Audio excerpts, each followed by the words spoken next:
तो मैं हूं अवनीश मौर्य और आज हम दोस्तों बात करेंगे Vivo V21e 5G जो कि दोस्तों हाल ही में लॉन्च हुआ है। तो इस स्मार्टफोन के दोस्तों पूरे स्पेसिफिकेशंस के बारे में आज हम डिस्कस करेंगे और लास्ट में मैं अपनी राय दूंगा कि आपको इस स्मार्टफोन को ख़रीदना चाहिए या नहीं। तो दोस्तों अगर सबसे पहले बात कर ली जाए इस स्मार्टफोन के बारे में, तो यह आपको दोस्तों सिंगल रैम रोम वेरियंट में अवेलेबल है। आपको कोई भी एक्स्ट्रा रैम रोम सपोर्ट नहीं मिलता है, जो कि इसका एक ही वेरियंट है 8GB 128GB, जिसकी प्राइस 24,990 रुपये रखी गई है। तो अगर दोस्तों बात कर हैं इस स्मार्टफोन के दोस्तों डिस्प्ले में, तो यहाँ पर आपको 6.44 इंचेस का full HD plus AMOLED display दिया गया है और यहाँ पर आपको 24x1080 पिक्सल्स का रेजोल्यूशन दिया गया है। 90% आपका स्क्रीन टू बॉडी रेशियो आता है इस स्मार्टफोन का। और यह स्मार्टफोन आपको दोस्तों 7.67 mm की थिकनेस पर मिलता है, जो कि काफ़ी थिन है दोस्तों, अच्छा है। और दोस्तों यहाँ पर आपको 165 ग्राम इसका वेट है, जो कि लाइट वेट है, काफ़ी ज़्यादा वेट नहीं है। अगर दोस्तों बात कर लेते हैं इस स्मार्टफोन के कैमरे की, तो यहाँ पर आपको 64 मेगापिक्सल का मेन कैमरा मिलता है। आपका 8 मेगापिक्सल का अल्ट्रा वाइड एंगल लेंस दिया गया है। अगर दोस्तों फ्रंट कैमरे की बात की जाए तो 32 मेगापिक्सल का फ्रंट कैमरा दिया गया है। और यहाँ पर आप दोस्तों अगर वीडियो रिकॉर्डिंग की बात की जाए तो आप 1080 पिक्सल्स तक ही रिकॉर्ड कर सकते हैं, वो भी 30 FPS और 60 FPS का ऑप्शन मिल जाता है। तो यहाँ पर दोस्तों थोड़ी सी वीक पॉइंट मुझे कैमरे में लगी है कि यहाँ पर कम से कम दोस्तों 4K नहीं तो 2K वीडियो रिकॉर्डिंग तो मिलना ही चाहिए। अगर दोस्तों बात कर लेते हैं इस स्मार्टफोन के प्रोसेसर की, तो यहाँ पर MediaTek Dimensity 700 प्रोसेसर दिया गया है। अगर इसके Antutu स्कोर की बात की ली जाए तो जो कि आता है दोस्तों 2,81,775। तो दोस्तों Antutu स्कोर के हिसाब से प्रोसेसर अच्छा है, काफ़ी अच्छा प्रोसेसर दोस्तों, आप इससे अच्छी से अच्छी गेमिंग कर सकते हैं।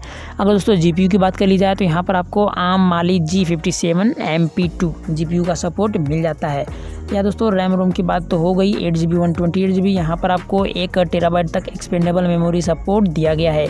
और यहाँ पर दोस्तों आपको रैम में एक अलग फीचर दिया गया है, जो कि एक्सटेंडेड रैम सपोर्ट का है, जो कि 3GB तक आपको, यानी दोस्तों आप 3GB तक इसके रैम को एक्सटेंड करके बढ़ा सकते हैं। यहाँ पर दोस्तों एक अच्छी बात नहीं है, यहाँ पर आपको हाइब्रिड सिम स्लॉट दिया गया है। यहाँ पर दोस्तों आपको 3 कार्ड स्लॉट नहीं मिलता है, ट्रिपल स्लॉट नहीं मिलता है। इसे दोस्तों नुकसान क्या होता है कि हाइब्रिड स्लॉट होने से आप इसमें केवल एक बार में 2 ही सिम कार्ड लगा सकते हैं, या तो आप 2 सिम कार्ड यूज़ कर लें या फिर 1 सिम कार्ड और 1 मेमोरी कार्ड। तो दोस्तों ये अच्छी चीज़ नहीं होती, यहाँ पर इनको ट्रिपल कार्ड स्लॉट तो देना ही चाहिए था। अगर दोस्तों बैटरी की बात की ली जाए तो यहाँ पर आपको 4000 mAh की बैटरी दी गई है। वहीं आपको 44 वाट के फास्ट चार्जर का सपोर्ट दिया गया है, जो कि 11 वोल्ट और आपका 4 एम्पियर का आउटपुट देता है। अगर दोस्तों बात कर ली जाए इसके एक्सपीरियंस की, तो वहाँ पर आपको FunTouch OS जो कि 11.1 है, वह बेस्ड है Android 11 पर, उसका सपोर्ट मिल जाता है। अगर दोस्तों इसके सेंसर्स की बात की जाए तो यहाँ पर आपको फिंगरप्रिंट सेंसर मिलता है, जो कि इन डिस्प्ले फिंगरप्रिंट सेंसर आपको मिल जाता है। अगर दोस्तों कुछ अदर सेंसर की बात की जाए तो यहाँ पर आपको accelerometer, ambient light sensor, proximity sensor, e compass section sensor, gyroscope sensor, इस टाइप से सभी सेंसर्स का सपोर्ट मिल जाता है।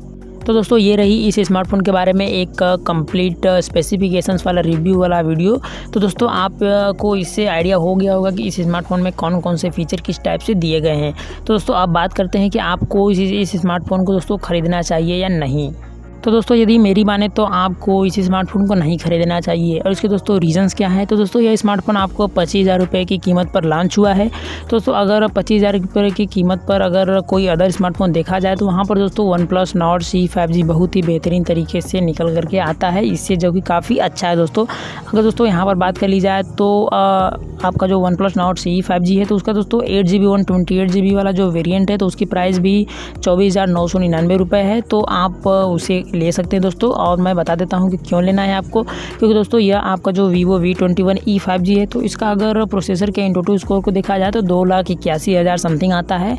वहीं पर दोस्तों अगर OnePlus के प्रोसेसर की बात की जाए तो वहाँ पर आपको OnePlus में दोस्तों Snapdragon 750G का प्रोसेसर का सपोर्ट मिलता है, जिसका Antutu स्कोर 3,21,755 आता है। तो आपको दोस्तों इन दोनों के बीच में थोड़ा सा कंपेरिजन करके आपको आइडिया हो गया होगा कि कौन सा प्रोसेसर बेहतर है। और दोस्तों यहाँ पर एक मुझे बात अच्छी नहीं लगी है कि जो आपका Vivo V21e 5G है, तो उसमें आपको दोस्तों डिस्प्ले में कोई भी हायर रिफ्रेश रेट सपोर्ट नहीं मिलता है, जबकि आपको OnePlus Nord CE 5G में आपको 90 हर्ट्ज का रिफ्रेश रेट मिल जाता है। तो दोस्तों ये तो थोड़ी सी है दोस्तों, जिससे कि आपको आइडिया हो जाता है कि आपको इस स्मार्टफोन को नहीं खरीदना चाहिए। तो दोस्तों यदि आप मेरी माने तो आप Vivo V21e को ना खरीदें। इसकी जगह पे दोस्तों आप OnePlus Nord CE 5G को खरीद सकते हैं। दोस्तों इसके जो भी रीजंस है वो मैंने बता दिया है आपको, तो आपको जैसा लगे आप वैसा कर लीजिएगा। और दोस्तों मिलते हैं अगले वीडियो में, तब तक के लिए जय हिंद।